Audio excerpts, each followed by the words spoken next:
My neighbor's car is haunted. I just got back from the grocery store. I'm sitting in my car and I decided that I wanted to film my creepy story time in the car instead of being in my house talking about creepy things. Sitting in my driveway filming my video just in my own little zone when I see my neighbor come out.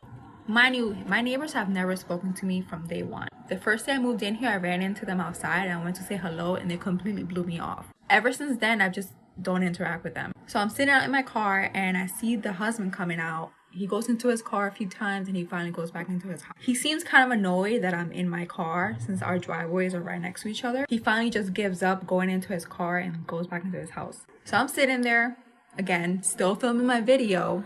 I happen to glance over at his car and I see this man sitting in his driver's side with the most menacing, evil look I've ever seen in my life, just glaring at me. I've always felt like something was off about them. This just confirmed. Creepy story time. So I decided to film in my car today because I want to give my house a break. This story was sent in by Erin. I tagged her down below. When she was in high school, she went off to a bowling tournament. Her and her friends used to play with Ouija boards a lot, and they decided to take the board with them when they went off to the tournament. That night, 4 of the girls had their hands on the planchette. The minute they were all holding the planchette, it started to move. It spelled out help, cough, and stairs. It also spelled out one of the girls' names. She didn't want to share the name, but we're gonna go with the name Chloe. It then moved to the number section and it started counting down backwards. They all knew that this wasn't a good sign, so they all decided to say goodbye and stop playing. All of the girls ran downstairs and told the parents about it. Then one of the moms told them that Chloe's dad had recently passed away. He was an alcoholic who had fallen down the stairs while he was detoxing. They never messed with the board again. Creepy story time. The person who sent the story in wishes to remain anonymous. Shortly after her and her boyfriend got together, she became pregnant. They decided that they were going to get a house and start a life together. The first night that they were at their new house, she was asleep and her boyfriend was watching TV. Her dog started to go crazy. Her boyfriend saw what he described to be a massive wolf-like creature right outside their window. They both thought it was weird, but they decided to brush it off. The very next day, her boyfriend got laid off from work. A couple weeks later, while she was sleeping, her boyfriend sees the animal. The wolf-like animal walked up to the house, growled, and walked away. This was around 2:30 in the morning. The very next day, she almost has a miscarriage. About a week later, her boyfriend sees it now a third time. But this time, the animal showed up at around 11:30 at night. That very next morning, they wake up at 5 a.m. out of nowhere, completely out of energy, feeling really negative. They got into a huge argument, and she ended up miscarrying. Ever since that happened, the energy in the house became toxic. By this point, it's now December, and they decide that it's time to move. When they go to unpack one of their boxes at the new place, a snake slithers out of one of their boxes. There's absolutely no way to explain how a snake just made its way into one of their boxes. The house they ended up moving to is right across the street from the cemetery, so they still do experience a lot of activity, but nothing compared to how they felt at the old house. Till this day, the only way they can explain it is that whatever it was demonic.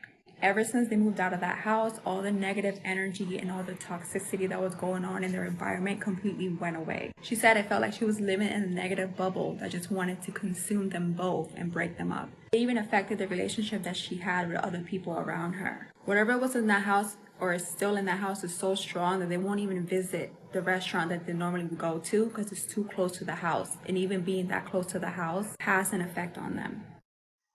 Creepy story time. So this story was sent in by Grace. I will go ahead and tag her below. I consider the story to be especially scary because it's based on a real life bad person. I always say that I'd rather deal with the paranormal than deal with a real life evil person. So when Grace was about 14 years old, her dad was active duty. They were stationed in Germany. At that time, she used to live on a military base, which consisted of a bunch of buildings with numerous apartments. They lived on the 3rd floor. The family she used to babysit for lived on the 1st. So one day, Mrs. McIntyre, which is the family she used to babysit for that lived on the 1st floor, went up to her apartment and asked if she could babysit her kids. She said that her husband never came home the night before and she needed to go to work. Her dad gave her permission, so she went downstairs to stay with the kids. After a couple hours of her staying with the kids, Mr. McIntyre showed up. He came in really nervous. He was shaking. He looked pale. He paid her and told her to go home. Go to part 2. That afternoon, as she was looking out the window, she noticed that Mr. McIntyre was cleaning out his car. A couple days later, she sees him getting arrested. It turns out that the night that he went out and went missing, he picked up these 3 German girls that were hitchhiking. Two of the girls ended up getting in the car with him. The third felt like something was off and decided not to go. He ended up murdering the two German girls that got in the car with him. He buried the girls a few towns over. The military ended up discharging him and they handed him over to the German law. They were never able to find the murder weapon. So a few months after all of this went down, a new family ended up moving into the apartment that the McIntyres used to live in. They were called the Clancys. At this point, she was no longer allowed to babysit for any family. She had to explain to them why she wasn't allowed to babysit anymore, and they were shocked to know that they were living in a home where a murderer used to live. She also told them that they never found the murder weapon. Part 3. So one day, Mr. Clancy notices that one of the tiles in his bathtub is coming off. He goes to fix the tile and notices that there's a hole behind the tile. When he looks in, he finds the murder weapon. Mr. McIntyre ended up getting life in prison. I mean, Grace is one lucky girl. She is forever grateful to still be here because when he came home that night, he could have hurt her. Instead, he decided to pay her and hurry her along. Later on, after the case went to trial, there were a bunch of reports that came out of Mrs.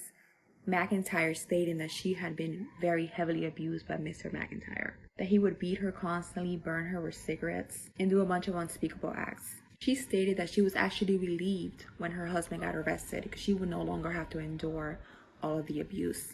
But how crazy is that? Like, I would much rather deal with the paranormal than deal with real life, which is much scarier than any paranormal thing I've come across.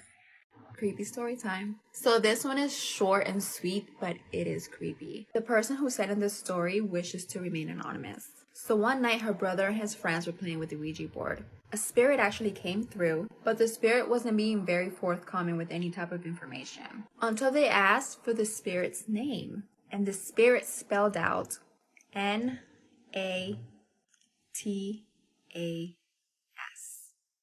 I'm sure you guys can already guess what the name is spelled backwards. The minute they realized what the board had spelled, they threw the board as far away from them as possible. They never played with that game again. Creepy story time. So this story was sent in by Norma. I'm gonna go ahead and tag her down below. When she was a little girl, she almost drowned in a river. Ever since then, she has tried to avoid contact with water. But when she was in high school for her PE class, she had to take a swimming class.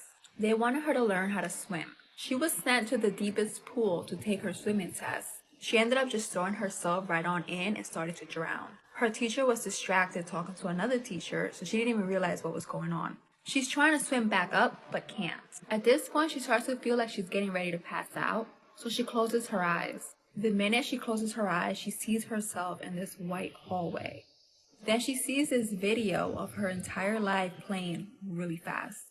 Then she sees her little brother at the end of that hallway begging her not to go because she promised to take care of him. She remembers telling him that she couldn't stay but that he was going to be okay and that she looks forward to seeing him again.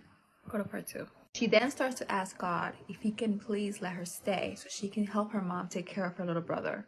Then she saw the most beautiful looking man she had ever seen stand before her. He was standing his arm out. The minute she grabbed it, she felt like she was back in her body. What she ended up grabbing was her friend's foot. Her friend was trying to reach her with her legs and telling her to grab her foot so she can help her out. Her friend ended up pulling her out of the water. Her friend told her that the expression on her face was so terrifying that she really thought she was dead. Her lips were purple, like she was completely pale, like there was no life in her. She was able to start breathing again and came to. This was now the second time she came close to dying.